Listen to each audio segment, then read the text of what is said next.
Its failure could leave millions of Americans in the dark without power of any kind for days, weeks, or potentially even longer. And it's currently under attack as often as once every 4 days. A USA Today investigation found that our nation's power grid sustained 362 attacks between 2011 and 2014, and in many of those cases, suspects were never identified, like in this game-changer attack outside San Jose, California in April of 2013. This surveillance video shows the flashes of light created when more than 100 rounds were fired at Pacific Gas and Electric substation transformers. But first, 6 fiber optic cables were severed. The attack caused more than $15 million in damage, and the attackers were never caught.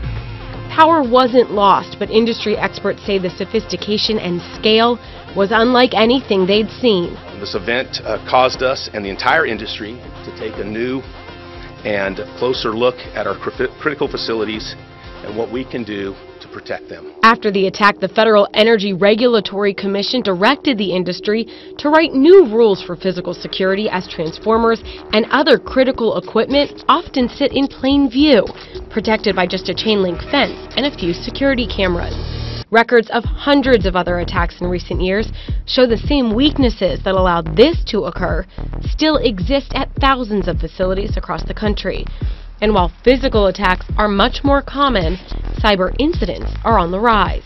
The Department of Energy received only 14 reports of cyber attacks over the past 4 years, but Scott Aronson with the Edison Electric Institute says there are loose definitions of what a cyber incident is, and probes are happening all the time as adversaries look for weaknesses.